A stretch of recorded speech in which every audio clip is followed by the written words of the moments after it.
할렐루야. 네. 예배 오신 여러분들을 진심으로 환영합니다.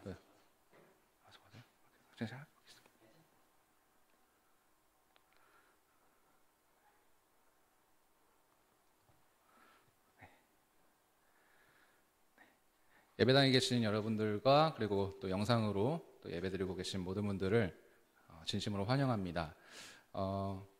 옆분들과 함께 인사하시면서 우리 예배 시작했으면 좋겠습니다. 오늘도 예배 잘 오셨습니다. 이렇게 인사하시면서 네. 오늘 예배 잘 오셨습니다. 네. 작년 여름쯤에 밖에서 찬양을 인도하다가 이제 안쪽으로 들어오고 나서는 이제 처음 다시 찬양 인도를 시작을 하게 된 것 같은데요. 다시 찬양하게 되어서 너무나도 기쁘고 또 하나님께 영광의 박수를 올려드립니다. 우리가 지난주에 그렇게 부활절을 우리가 그렇게 지냈는데요. 우리가 예수님의 부활은 누군가에게는 그런 관심이 없거나 또 예수님에 대해 부정하는 사람들이 있을 수 있지만 예수를 믿는 우리에게는 부활의 사건은 참된 기쁨, 또 참된 소망, 참된 생명인 줄을 믿습니다. 부활절을 맞이했던 우리는 단순히 부활절이 끝났다는 해피엔딩이 아니라 계속 진행 중이고 또 앞으로 예수님이 행하실 놀라운 계획을 기대해야 할 줄 믿습니다.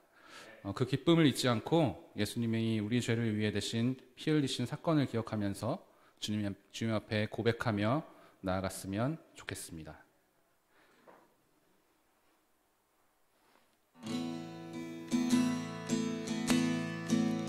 유월절 어린 양의 피로 나의 삶의 문이 열렸네.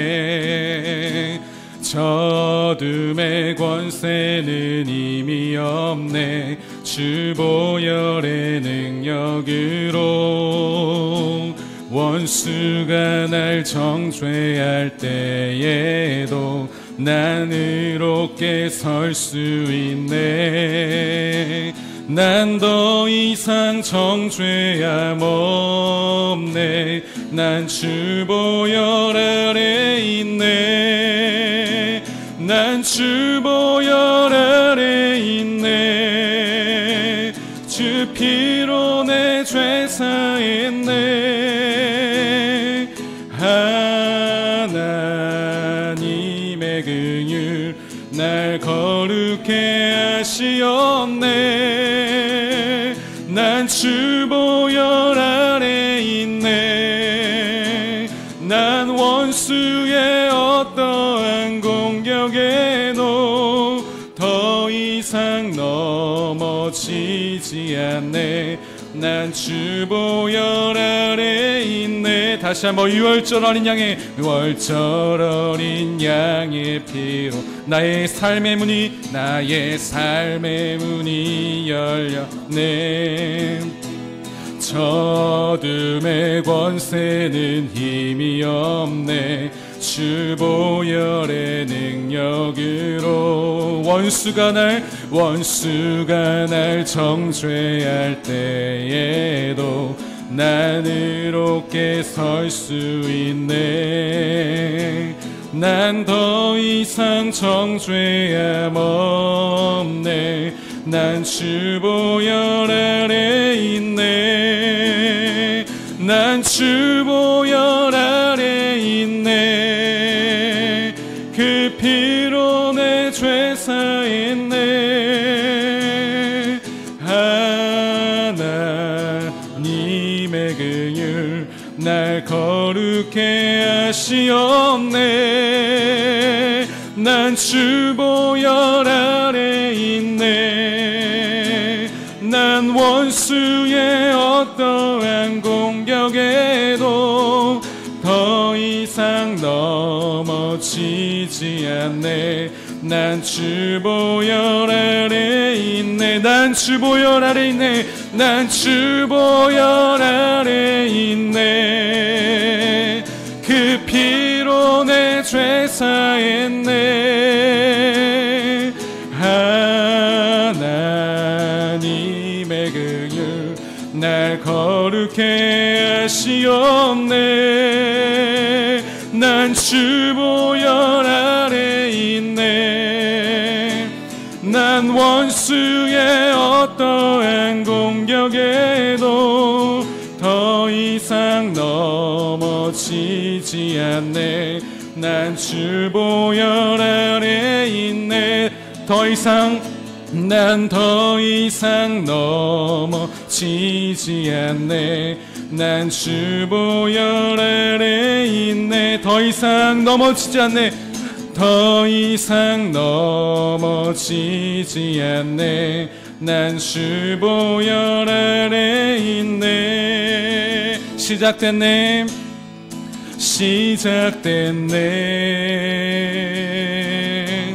우리 주님의 능력이 나의 삶을 다스리고 새롭게 하네.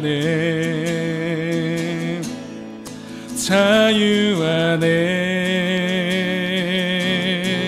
죄와 사망으로부터 나의 삶은 변하고 난 충만하네. 은혜로다 주의 은혜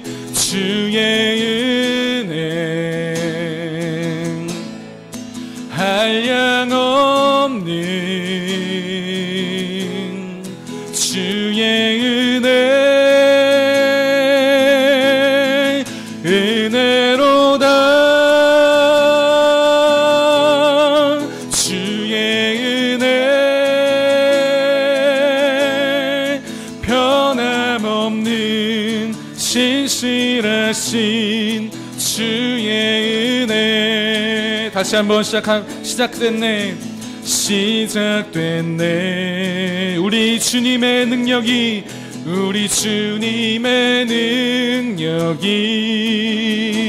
나의 삶을 다스리고 새롭게 하네.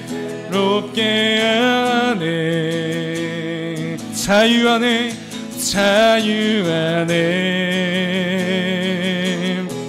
죄와 사망으로부터 나의 삶은 변하고 난 충만하네. 은혜로다 주의 은혜로다 주의 은혜. 한량없는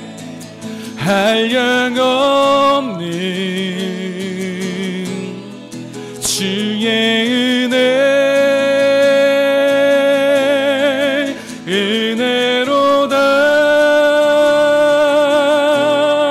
주의 은혜 변함없는 신실하신 주의 은혜. 다시 한번 은혜로다 주의 은혜로다 주의 은혜. 한량없는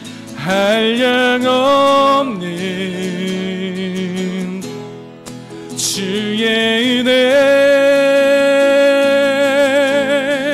은혜로다. 주의 은혜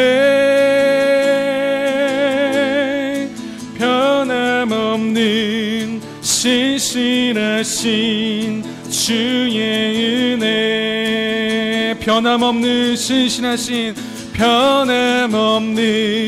신실하신 주의 은혜. 마지막으로 변함없는 신실하신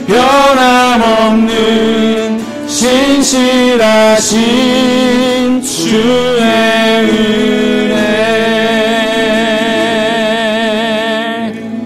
우리 다 같이 자리에서 일어나시겠습니다.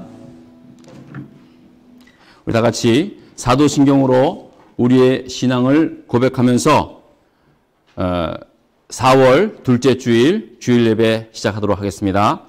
전능하사 천지를 만드신 하나님 아버지를 내가 믿사오며 그 외아들 우리 주 예수 그리스도를 믿사오니 이는 성령으로 잉태하사 동정녀 마리아에게 나시고 본디오 빌라도에게 고난을 받으사 십자가에 못 박혀 죽으시고 장사한 지 사흘 만에 죽은 자 가운데서 다시 살아나시며 하늘에 오르사 전능하신 하나님 우편에 앉아 계시다가 저희로서 산자와 죽은 자를 심판하러 오시리라. 성령을 믿사오며 거룩한 공예와 성도가 서로 교통하는 것과 죄를 사하여 주시는 것과 몸이 다시 사는 것과 영원히 사는 것을 믿사옵나이다. 아멘. 교동문 79번을 함께 교독하겠습니다. 나는 포도나무요 너희는 가지라. 그가 내 안에 내가 그 안에 거하면 사람이 열매를 많이 맺나니 나를 떠나서는 너희가 아무것도 할 수 없음이라. 사람이 내 안에 거하지 아니하면 가지처럼 밖에 버려져 마르나니 사람들이 그것들을 모아다가 불에 던져 사르느니라. 너희가 내 안에 거하고 내 말이 너희 안에 거하면 무엇이든지 원하는 대로 구하라. 그리하면 이루리라. 너희가 열매를 많이 맺으면 내 아버지께서 영광을 받으실 것이요 너희는 내 제자가 되리라. 아버지께서 나를 사랑하신 것 같이 나도 너희를 사랑하였으니 나의 사랑 안에 거하라. 내가 아버지의 계명을 지켜 그의 사랑 안에 거하는 것 같이 너희도 내 계명을 지키면 내 사랑 안에 거하리라. 내가 이것을 너희에게 이름은 내 기쁨이 너희 안에 있어 너희 기쁨을 충만하게 하려 함이라. 아멘. 찬송가 171장 찬양하겠습니다. 4절 부르실 때 앉아주시기 바랍니다.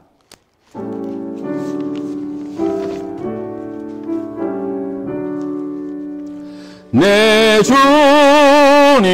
주님은 살아계셔 날 지켜주시니 그 큰 사랑 인하여서 나 자유 얻었네. 나의 구원 되신 주님 내 소망 되신 주 항상 나와 함께 하셔 곧 다시 오시리. 나를 거룩하게 하려 주 나를 부르니 주의 은혜 내게 넘쳐 주 뜻을 이루리. 굳센 믿음 나 가지고 주 말씀 따르면 주님 다시 강림할 때 날 영접하시리. 아멘. 우리 함께 기도하겠습니다. 살아계신 하나님 아버지, 지난 한 주간을 지내면서 사망 권세 이기시고 죽음에서 부활하신 예수 그리스도의 승리를 기뻐하며 우리의 소망으로 살게 하여 주신 은혜를 감사를 드립니다. 무엇보다 지난 부활절을 시작으로 온 교우들이 이제부터 한자리에 모여 예배드릴 수 있게 하신 것 진심으로 감사를 드립니다. 또한 우리의 자녀들이 이제 학교로 돌아가 선생님들의 가르침을 받고 정겨운 친구들과 함께 즐거운 학교 생활을 할 수 있게 하여 주신 것 감사합니다. 아직은 여전히 방역에 있어서 긴장의 끈을 놓아서는 안 되겠지만 그래도 팬데믹 시대의 그 긴 터널에서 빠르게 벗어나가고 있는 상황에 대하여 다시 한번 감사를 드립니다. 하지만 하나님 아버지, 우리 조국 대한민국은 또 4차 유행의 조짐이 보인다는 소식으로 인해서 우리 모두 염려와 근심 가운데 있습니다. 어서 속히 우리 한국 땅에도 더 이상 감염에 대한 위험에서 좀 벗어나며 평화롭게 살아갈 수 있도록 하나님께서 은혜를 베풀어 주시옵소서. 나라의 위정자들을 지켜주셔서 저들이 바른 판단력과 지혜를 가지고 어려운 국가 경영을 잘 이루어 나갈 수 있게 하시고, 특별히 교회는 더욱더 간절히 기도할 수 있도록 은혜 베풀어 주시옵소서. 사랑의 하나님 아버지, 지금 우리의 미국은 차별과 인종의 갈등의 문제가 분노와 증오의 번제로 표출되면서 심각한 사회 문제로 번져가고 있습니다. 이를 해결하려는 의지 또한 서로 각기 다른 입장에서 추구하다 보니 어쩔 수 없는 사회 문제 현상으로 받아들여진 모습이 우리를 더욱더 안타깝게만 합니다. 하나님 아버지, 우리 모두를 불쌍히 여겨주시고 온갖 증오와 갈등에서 나오는 미움과 다툼, 편가르기적 이기심들을 다 거두어 주시고 우리의 공동체를 서로 아끼며 사랑하는 마음을 허락하여 주시옵소서.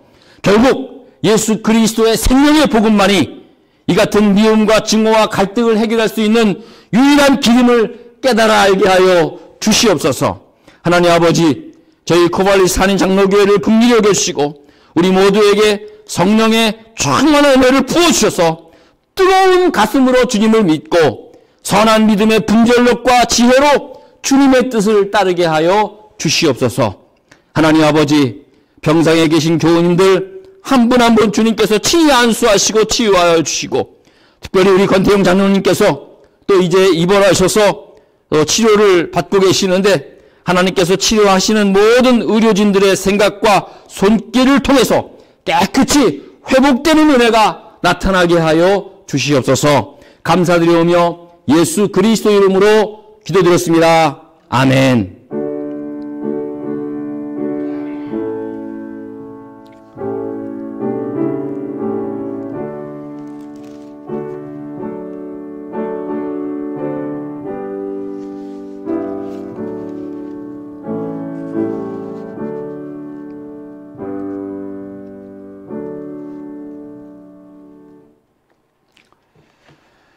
이제 4월 둘째 주, 그리고 예수님 부활하신 후 첫째 주일 주시는 하나님의 말씀은 지난 부활주일에 전해드린 말씀에 이어서 계속해서 누가복음 24장 13절로부터 39절의 말씀, 35절의 말씀, 누가복음 24장 13절로부터 35절까지의 말씀을 함께 차례로 교독하면서 읽겠습니다. 좀 본문이 길지만 차례차례 한 절씩 함께 읽도록 하겠습니다. 누가복음 24장 13절을 먼저 읽겠습니다. 그날에 그들 중 둘이 예루살렘에서 25일이 되는 엠마오라 하는 마을로 가면서 이 모든 된 일을 서로 이야기하더라. 그들이 서로 이야기하며 문의할 때에 예수께서 가까이 이르러 그들과 동행하시나 그들의 눈이 가리워져서 그인 줄 알아보지 못하거늘 예수께서 이르시되 너희가 길 가면서 서로 주고받고 하는 이야기가 무엇이냐 하시니 두 사람이 슬픈 빛을 띠고 머물러 서더라. 그 사람 한 사람은 글로바라 하는 자가 대답하여 이르되 당신이 예루살렘에 체류하면서도 요즘 거기서 된 일을 혼자만 알지 못하느냐. 이르시되 무슨 일이냐. 이르되 나사렛 예수의 일이니 그는 하나님과 모든 백성 앞에서 말과 일에 능하신 선지자이거늘 우리 대제사장들과 관리들이 사형 판결에 넘겨주어 십자가에 못 박았느니라. 우리는 이 사람이 이스라엘을 속량할 자라고 바라노라. 이뿐 아니라 이 일이 일어난 지가 사흘째요. 또한 우리 중에 어떤 여자들이 우리로 놀라게 하였으니 이는 그들이 새벽에 무덤에 갔다가 그의 시체는 보지 못하고 와서 그가 살아나셨다 하는 천사들의 나타남을 보았다 함이라. 또 우리와 함께한 자 중에 두어 사람이 무덤에 가 과연 여자들이 말한 바와 같음을 보았으나 예수는 보지 못하였느니라 하거늘. 이르시되 미련하고 선지자들이 말한 모든 것을 마음에 더디 믿는 자들이여, 그리스도가 이런 고난을 받고 자기의 영광에 들어가야 할 것이 아니냐 하시고, 이에 모세와 모든 선지자들의 글로 시작하여 모든 성경에 쓴 바 자기에 관한 것을 자세히 설명하니라. 그들이 가는 마을에 가까이 가매 예수는 더 가려 하는 것 같이 하시니, 그들이 강권하여 이르되 우리와 함께 유하사이다. 때가 저물어 가고 날이 이미 기울었나이다 하니, 이에 그들과 함께 유하로 들어가시니라. 그들과 함께 음식 잡수실 때에 떡을 가지사 축사하시고 떼어 그들에게 주시니, 그들의 눈이 밝아져 그인 줄 알아보더니 예수는 그들에게 보이지 아니하시는지라. 그들이 서로 말하되 길에서 우리에게 말씀하시고 우리에게 성경을 풀어주실 때에 우리 속에서 마음이 뜨겁지 아니하더냐 하고, 곧 그때로 일어나 예루살렘에 돌아가 보니 11 제자 및 그들과 함께한 자들이 모여 있어 말하기를 주께서 과연 살아나시고 시몬에게 보이셨다 하느니라. 함께 있습니다. 두 사람도 길에서 된 일과 예수께서 떡을 떼심으로 자기들에게 알려주신 것을 말하더라. 아멘.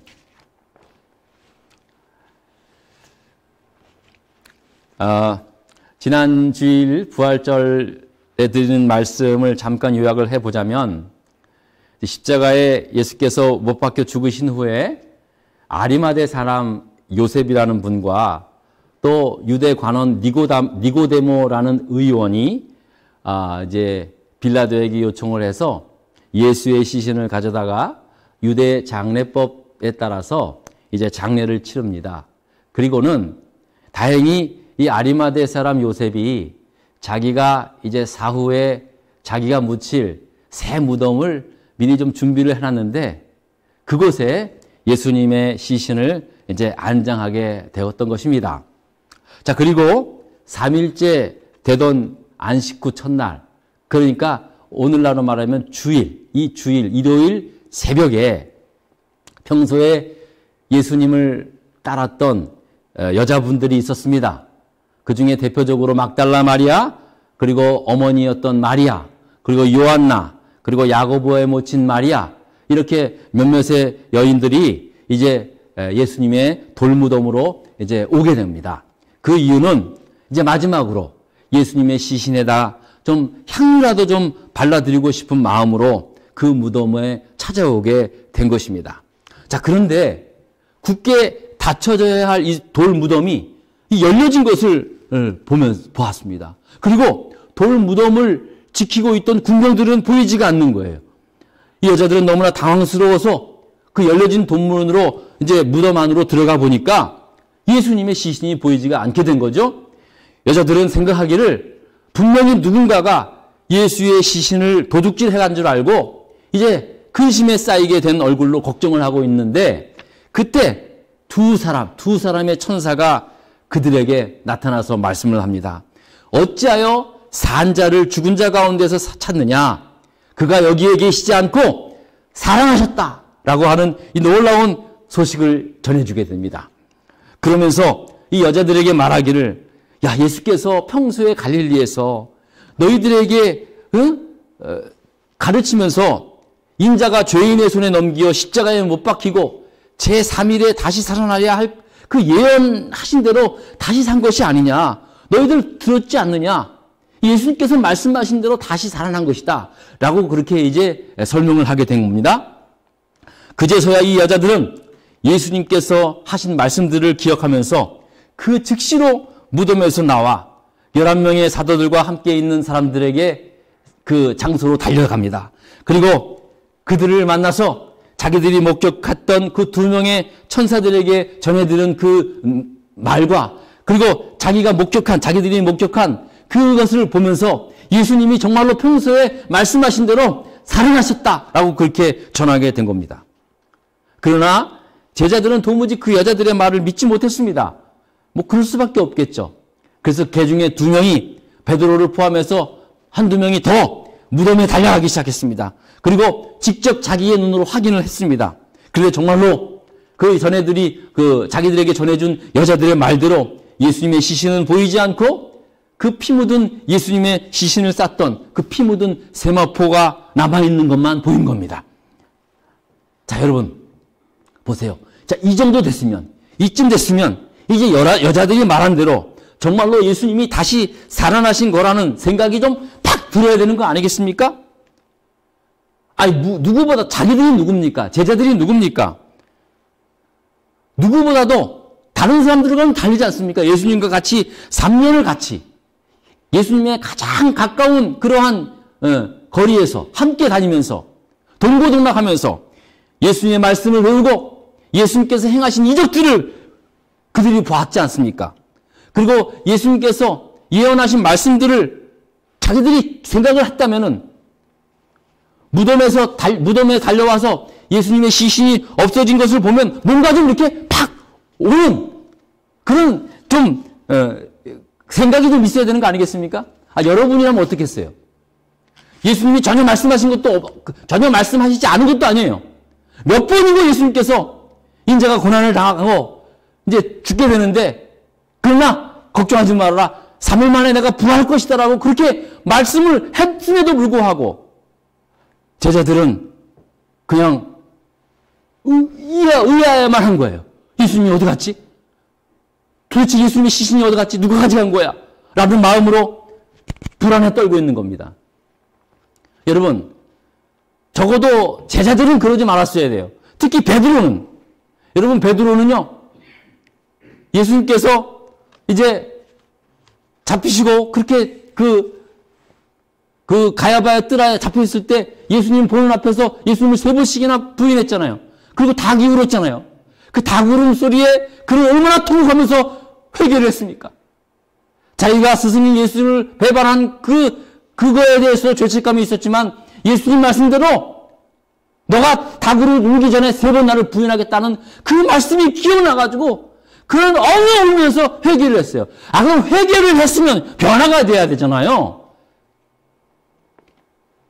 회개를 해도 생각이 바뀌지 않는 거예요. 저는 그 정도로 눈물을 흘리며 회개했으면 적어도 베드로는 그 예수님의 시신이 없어진 것에 대해서 남들하고는 좀 생각이 좀 달리 했어야 되는데 그러질 못했다는 거예요. 결국 그들은 그냥 예수님의 시신이 없어진 일에 대해 그냥 이상히 여기며 집으로 돌아오게 되었다라고 성경은 그렇게 말씀하고 있는 것입니다. 그냥 놀라기만 하고 집으로 온 것입니다. 한마디로 도무지 믿겨지지가 않았다는 겁니다, 여러분. 이게 지금 제자들의 모습입니다. 자, 이것이 바로 지난주일에 드린 말씀이고요. 바로 오늘서부터 오늘 이어서 드린 말씀은 바로 그 일. 이제 예수님께서 이 여자들이 예수님의 그 무덤에 왔는데 예수님의 시신이 없어진 것을 보고 깜짝 놀라 천사들의 말을 듣고 제자들에게 그 소식을 전해준 그날, 그 오전, 그 아침, 그 시간, 그날에 이제 오후쯤 됐을 때 일이었습니다. 그런 이야기들을 전해 들었던 제자들 가운데 두 사람이 예루살렘에서 대략 한 10마일 정도 떨어진, 그러니까 여기서 코발리스에서 한 알바니 정도 떨어진 그 정도의 거리에 엠마오라는 마을이 있는데 이제 그곳으로 가게 된 것입니다. 그들은 그 두 명의 고향이기도 합니다. 그 두 사람 중에 한 사람의 이름이 글로바라는 사람이었고 다른 사람의 이름은 알려지지 않았습니다. 이 두 제자는 예수님께서 직접 택한 12명의 제자들은 아니었지만 한때는 예수님의 가르침을 받고 예수님을 열렬히 따랐던 사람들이었고 또 무엇보다도 베드로에게 직접 예수님의 시신이 없어진 것을 들었을 정도로 12사도들과 가장 가까운 그러한 사이들이었음을 우리가 짐작할 수 있습니다. 그리고 또 그 둘은 그들과 함께, 제자들과 함께 예수님을 가장 가깝게 따랐던 사람들이면 분명해 보입니다. 왜냐하면 그들이 지금 이 상시에 오늘 여러분들이 읽으신 본문의 말씀을 보면 지금 이 같은 상황을 자세히 알고 있는 것을 보면서 그런 생각을 하게 되는 것입니다. 자, 그런데 이들 역시도 그 여자들이 전해준 이야기를 듣고 직접 돌문으로 달려가서 예수의 시신이 없어진 것을 확인한 그 베드로의 이야기를 들었음에도 불구하고 예수님께서 죽음에서 부활하셨다는 사실은 상상하지도 못한 채 그저 슬픈 얼굴빛으로 자기가 살았던 동네 엠마오로 향하여 터덜터덜 돌아가게 되었다라는 말씀입니다. 저는 이 장면을 이제 묵상하면서 좀 답답한 생각이 드는 게, 아니 적어도 예수님을 그렇게 따랐던 제자들이라면 자기 스승이신 예수의 시신이 없어진 일에 대해서 뭔가 좀 확인을 해보고 뭔가 좀 알아봐야 되는 거 아니겠습니까, 여러분? 아니 설상 자기들이 예수의 시신이 도둑질 당했다라고 생각을 했을지라도 그러면 누가 예수의 시신을 가져갔는지 좀 이렇게 좀 찾아봐야 되는 거 아니겠습니까, 여러분? 안 그래요? 뭐 그냥 한두 번 본 것도 아니고 3년을 예수님과 같이 따랐다면은 적어도 다른 사람은 몰라도 제자들이라면 그런 일을 했어야 함에도 불구하고 그러지 못했다는 거예요. 그저 난민처럼 그런 이야기를 들었음에도 불구하고 그냥 그런 줄 알고 이제 다 포기하고 예루살렘으로 가게 되었다는 사실입니다. 매정해요. 나는 안 그럴 것 같아요. 하지만 또 모르죠. 사람이라는 게 그렇지 않습니까? 한번 돌아서면은요, 사람 냉정하더라고요. 매정하더라고요. 자기들은 충분히 예수의 시신이 없어진 것도 충분히 알았고, 또 그 같은 일들에 대해서 정황적인 상황까지도 잘 알고 있는 사람임에도 불구하고, 적어도 예수님을 그렇게 사랑했고 따랐던 제자들이라면은 어떻게 된 일인가 좀 이렇게 확인을 해봐야 함에도 불구하고 그냥 다 포기하고 그냥 자기가 살았던 동네로 돌아가게 되었다는 사실입니다. 분명 본문 22절에 보면은 그 새벽에 예수님의 돌무덤에 가본 여자들이 예수께서 다시 살아나셨다고 하는 천사들의 이야기를 듣고 자기들도 놀랬다고 했어요. 그리고 직접 무덤에 달려가서 예수의 시신이 없어진 것을 확인한 베드로와 몇 명의 제자들의 이야기도 자기들은 분명히 들었다고 했어요. 그러면 뭔가 이거 좀 심상치 않은 일이 일어난 것쯤을 알고 좀 기다려야 되는 거 아니겠습니까? 좀 알아봐야 되는 거 아닙니까? 적어도 이 정도 상황이라면 정말로 예수님께서 십자가에 죽기 전에 인자가 고난을 받고 제3일에 다시 살아나야 할 것이라는 이 말씀이 가장 먼저 떠오르면서 이거 정말 예수님 말씀대로 부활하신 거 아니야? 라는 생각을 하는 것이 이 정상이 아니겠느냐는 겁니다. 예수님께서 한두 번 예언하신 게 아니지 않습니까?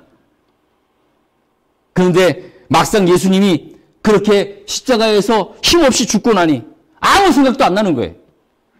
그냥 실망과 좌절과 회의에 빠져서 그냥 터벅터벅 엠마오로 향하여 내려가고 있었다는 사실입니다.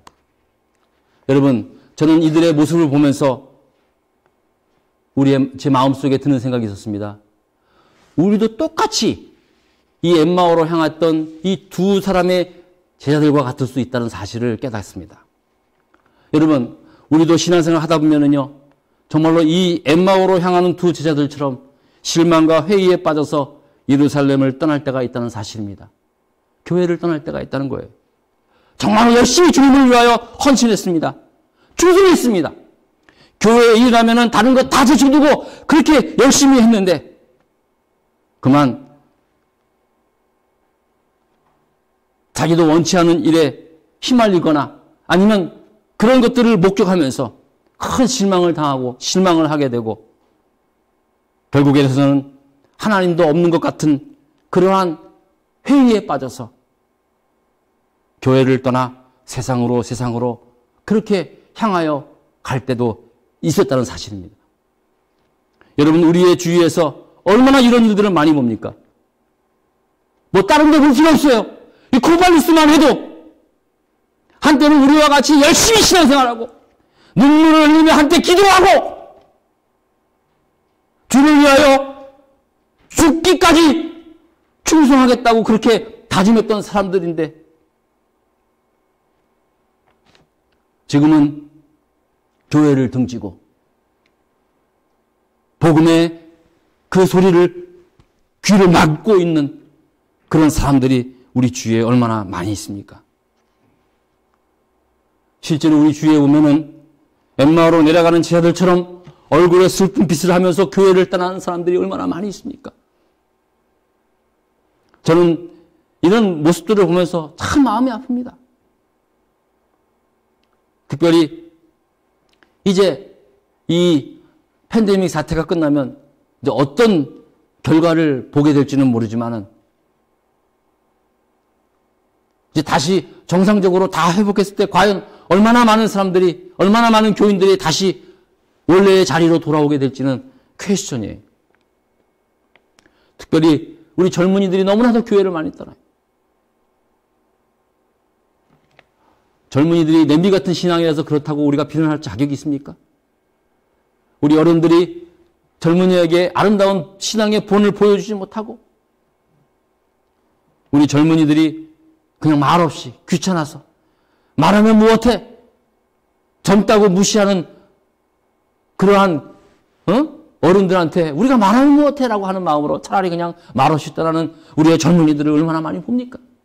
엠마오로 가는 두 제자는 오늘날에도 막 주변에 너무나 많이 있어요.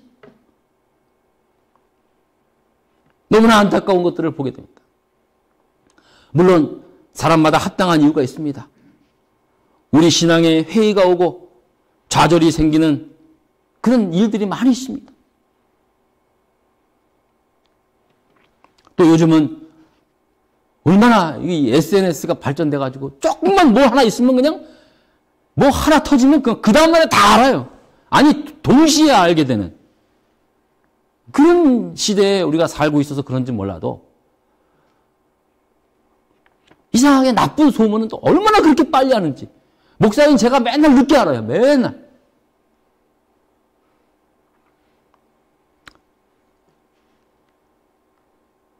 잘못했습니다. 우리 지도자들이 잘못했고 어른들이 잘못했습니다. 근데 여러분 뭐 여러 가지 이유가 있지만 그래도 여러분 정말로 사람들이 왜 신앙의 회의가 오고 좌절이 생기는가? 왜 이 엠마오로 향하는 이 두 제자들이 왜 그렇게 슬픈 빛에 얼굴을 띄고 엠마오로 가겠을까? 여러 가지 이유가 있지만 가장 큰 원인이 무엇일까요? 결국 우리의 믿음의 대상이신 예수를 바로 알지 못했다는 사실이 있다는 겁니다. 자, 예수를 바라보지 못하고 사람만 보일 때 분명하게 문제가 드러나게 보입니다. 희한해요. 사람들이 교회에 대해서 신앙에 대해서 회의를 느낄 때 공통적인 문제 아세요? 예수가 보이지 않고 사람만 보이는 거예요. 저도 경험했어요. 엠마오로 향했던 이 두 제자도 마찬가지였습니다. 저들이 예수를 바로 알지 못했어요. 오늘 이 엠마오로 가는 이 두 제자를 보십시오. 본문을 보면 그들이 예수님을 어떻게 알고 어떻게 믿어왔는지를 알 수 있습니다. 우리 다 같이 19절의 말씀을 읽겠습니다. 자, 본문 여기 스크린을 보십시오. 다 같이 읽습니다. 시작. 이르시되 무슨 일이냐? 이르되 나사렛 예수의 일이니 그는 하나님과 모든 백성 앞에서 말과 일에 능하신 누구요? 선지자라고 했습니다. 여러분 예수님께서 언제 자기가 선지자라고 했습니까? 아닙니다. 오히려 예수님께서 제자들에게 물었지 않습니까? 사람들이 나를 누구라 하느냐? 어떤 사람은 선지자라고 하더이다. 예언자라 하더이다. 어떤 사람은 랍비 스승이다. 선생님이라 하소이다. 그런데 베드로가 뭐합니까? 주는 그리스도시요 살아계신 하나님의 아들입니다 라고 고백했을 때 바요나 시몬아 내가 복이 있도다 라고 말씀하셨습니다. 그게 주님의 대답이에요. 예수님은 선지자도 예언자도 랍비도 아닌 말 그대로 그리스도 구원자요 살아계신 하나님의 독생자임을 증거하지 않습니까? 예수님은 내가 곧 길이요 진리요 생명이니 나로 말미암지 않고는 아버지께로 올 자가 없다고 그렇게 말씀하셨고 나를 본 자는 곧 아버지를 봤다고 말씀하셨지 않습니까? 그런데 정작 그 엠마오로 향하는 두 제자들은 예수님을 뭐라 그럽니까? 그는 말과 일에 능한 선지자라는 거예요.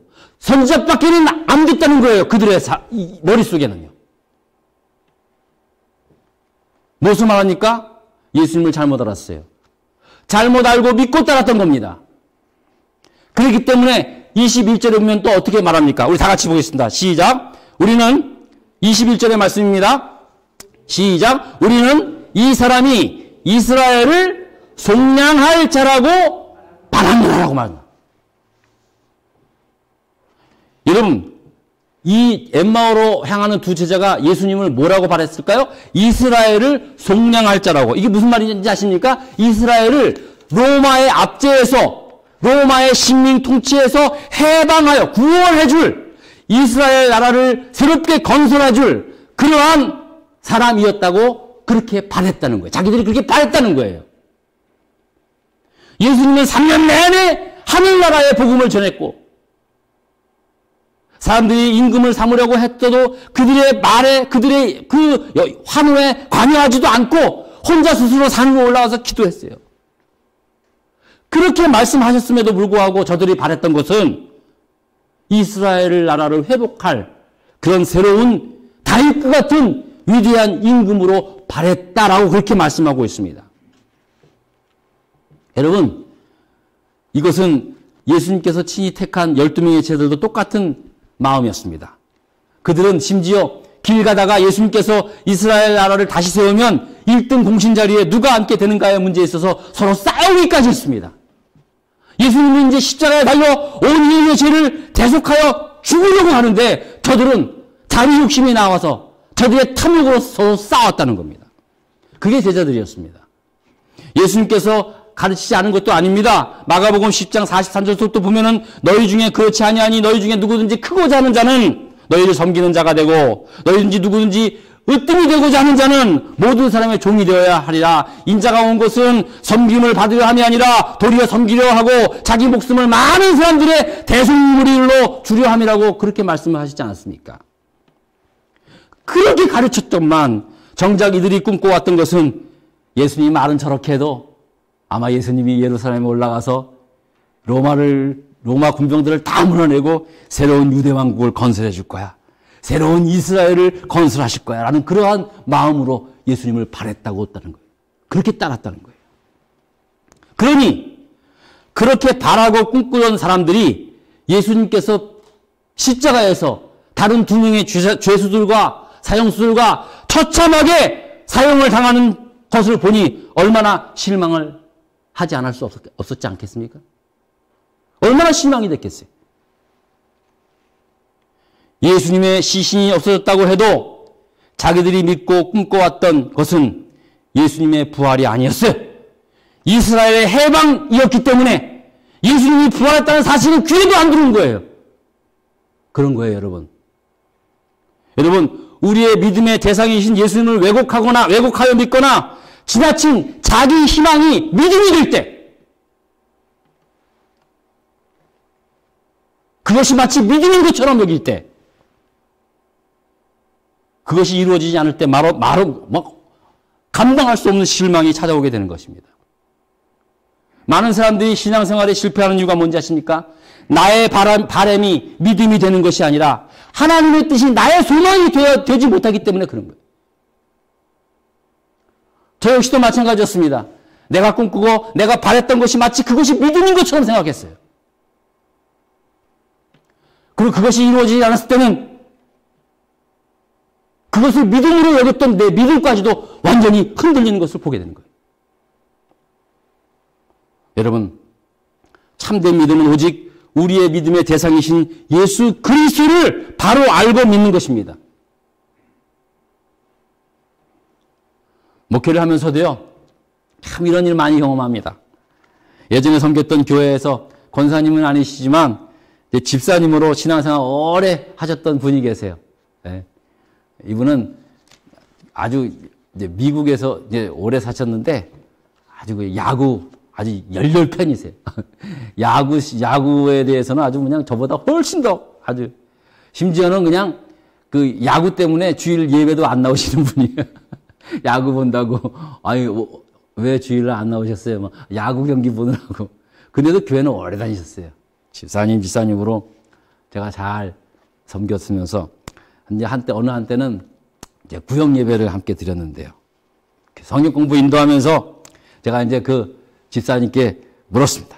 할머니 집사님인데, 집사님, 이제 우리가 오늘 밤에 하나님 부르신다면 우리가 하나님 나라 가는 줄 믿죠? 저는 이제 당연히 집사님이니까 아멘 그럴 줄 알았죠. 그랬더니 가만히 계시더니 죽어봐야 알죠. 제가 얼마나 당황스러운지요 말이에요. 근데 한술 더 떠요. 옆에 계신 부역장님은요. 목사님, 저분 말이 맞는 거 아닐까요? 그렇게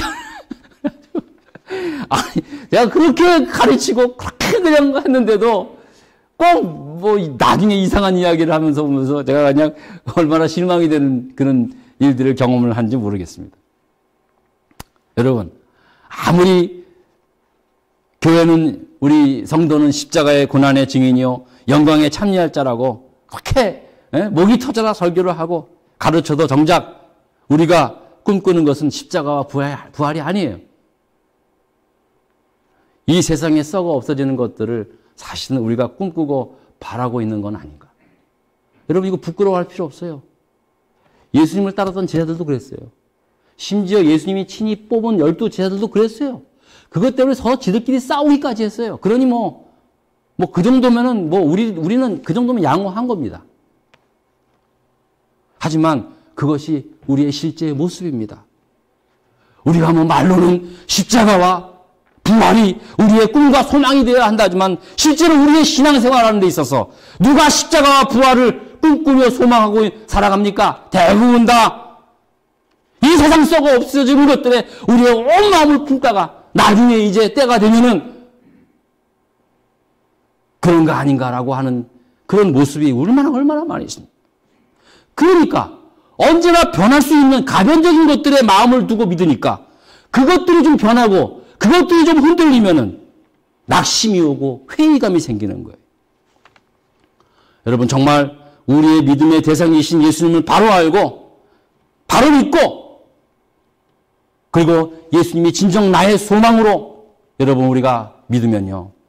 내가 원하는 바가 잘 되든 잘 안 되든 좌절하지 않습니다. 낙심하지 않습니다. 잘 되면 넘어질까 기도하라 그랬잖아요. 왜 그런지 아세요? 그것이 전부이면은요, 잘 될 때는요, 다 누구나 다 좋아 보여요. 다 열심히 잘 믿어서 그런 줄 알아요. 하지만 신앙의 무게 중심이 세상적으로 움직이면은요, 우리의 믿음도 모태신앙이건 뭐건 몇십 년을 예수 믿었다고 흔들리는 건 맞아요. 뿌리채 흔들려요. 이제 앞으로 보세요.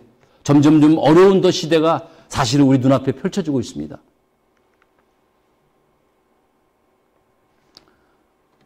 그런데 여러분, 여기에 놀라운 또 반전이 있습니다.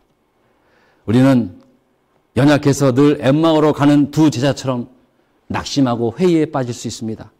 예, 우리가 엠마오로 가는 두 제자입니다. 그러나 그렇게 시리에 빠져서 가는 이 두 사람에게 누가 나타났습니까? 예수님이 함께 동행했다는 거예요. 예수님이 그들을 끝까지 사랑하시고 끝까지 그들과 함께 했다는 거예요. 이게 복음입니다. 이게 복음이에요. 오늘 본문이 전하려고 하는 말씀의 그 뜻이 여기에 있습니다.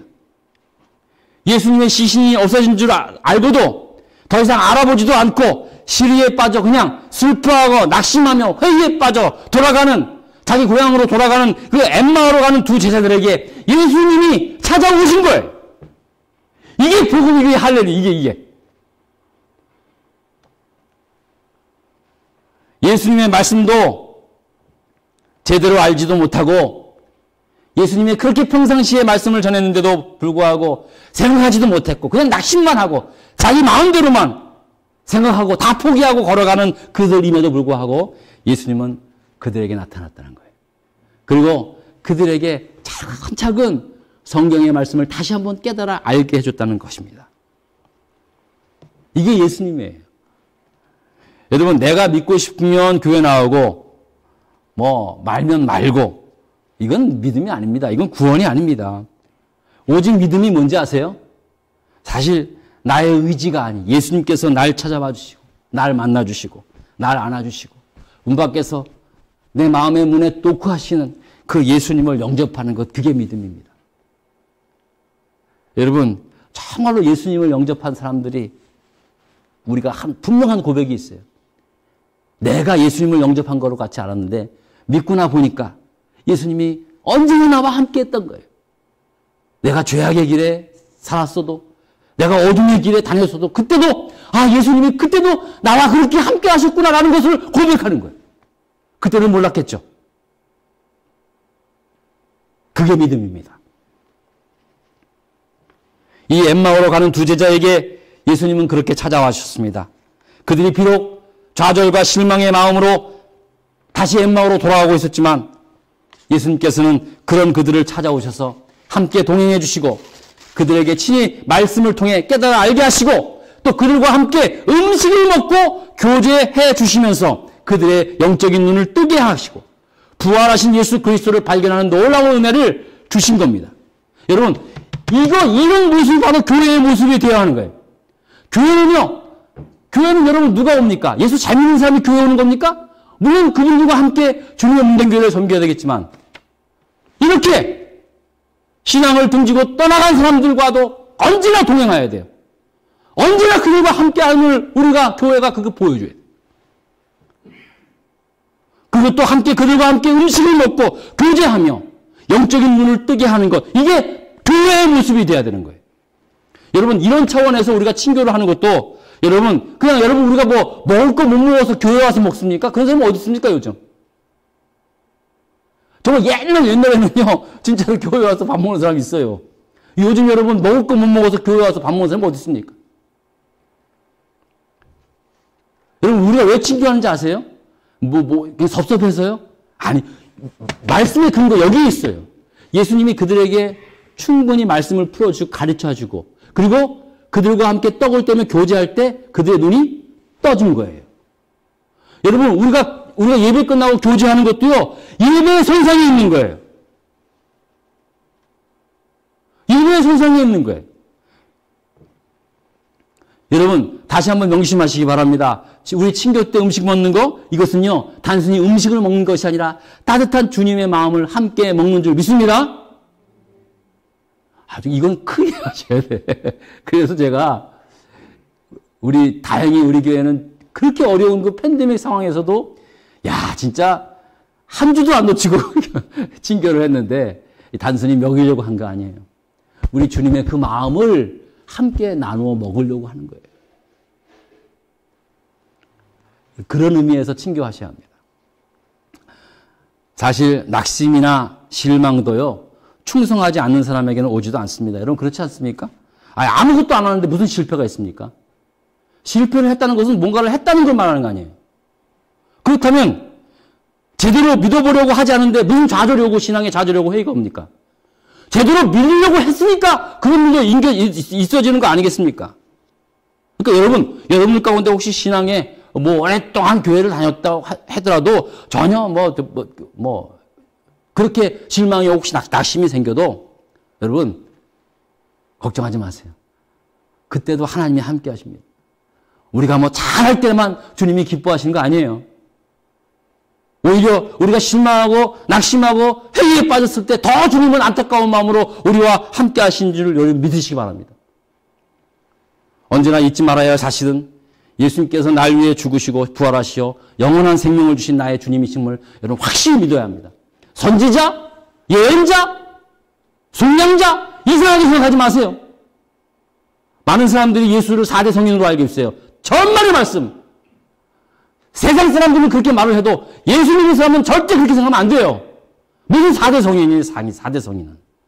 그들의 눈에는 4대 성인으로 보일 수 있어요. 하지만 우리의 눈에는 오직 나를 죄와 사망에서 구원하신 영원한 생명의 주님을 믿으시기 바랍니다. 이 믿음이에요, 이 믿음.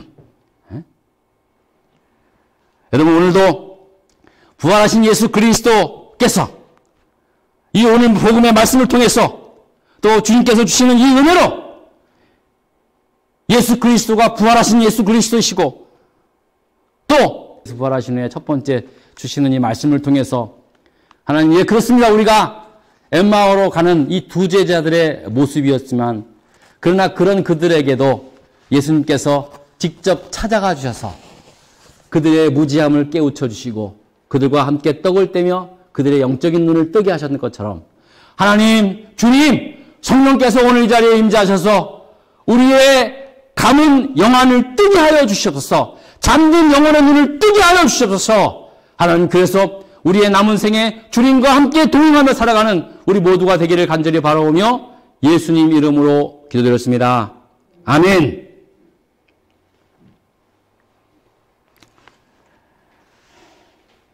이 시간 준비한 헌금을 하나님께 드리겠습니다. 헌금위원 앞으로 나오시기 바랍니다. 고맙습니다.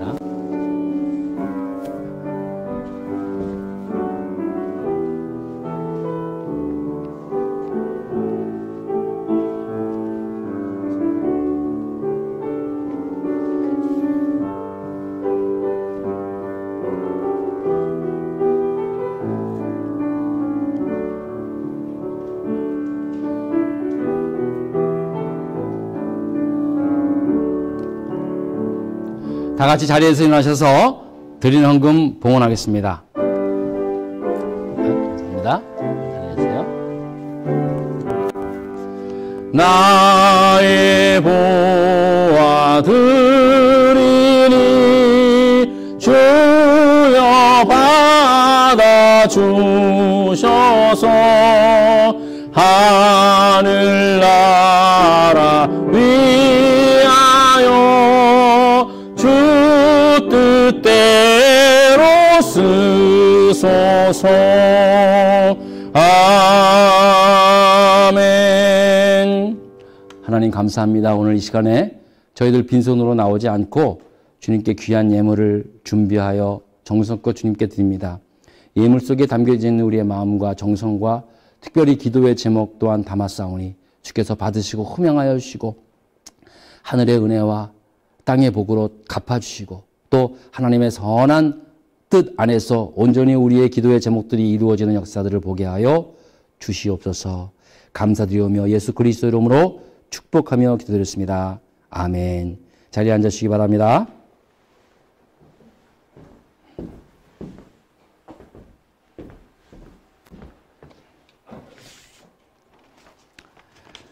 몇 가지 광고 말씀드리겠습니다. 이제 지난 주일서부터 저희는 이제 정상적으로 우리 교인들이 100% 다 예방접종이 됐어요. 그래서 이제, 아마 다 이제 예방접종이 하니까 아마 맞아보신 분들은 아마 여러분들이 이제 느끼시겠지만 정말로 아주 세이프티한 느낌이 들더라고요. 그래서 백신에 대해서 저도 이렇게 맞기 전까지는 좀 궁금증이 좀 있었는데 딱 맞는 순간 정말 백신을 꼭 맞아야 되겠다라는 생각을 하게 되었습니다. 여러분들 이제 지난 주일서부터 이제 저희가 정상적으로 이렇게 현장에서 예배를 드리게 되었고요. 또 이제 유튜브로도 예배를 드린다. 지금 5분이 와서 함께 예배를 드리고 있는데요. 너무나 감사드리고 앞으로 계속해서 이제 토요 아침 기도회와 주일 예배는 유튜브로도 생방송 하겠습니다. 그러니까 여러분들 꼭 기억하시고 전국에 전 세계 어디를 나가셔도 우리 예배와 함께하는 그런 우리 저와 여러분들 쓰기를 부탁을 드리겠고요. 계속해서 그래도 이제 방역 대책에 따라서 교회에 오셔도 마스크를 좀 항상 해 주실 수 있기를 부탁을 드리겠습니다. 토요 아침 기도회가 이제 매주 오전 17시에 있는데요. 1년을 넘게 이제 유튜브로 드리다 보니까 어제는 이제 그래도 몇 분은 나올 줄 알았는데 한 분도 안 나오셨어요. 그래가지고 저희 집사람하고 저랑 드렸는데 여러분 토요 7시에 좀 일어나셔서 예배 우리 같이 열심히 기도하고 또 기도 후에 또 우리 또 교제 나누고 그 시간 되게 좋거든요. 와보신 분만 알아요. 그러니까 여러분 기억하시고 다음 주 돌아오는 토요일은 좀 여러분 많이 나오셔서 우리 함께 열심히 기도하시고 또 토요일 날 친교도 하고 돌아갈 수 있기를 부탁을 드리겠습니다. 자, 그러면 다 같이 자리에서 일어나셔서 마지막 찬송 부르고 예배를 마치겠습니다.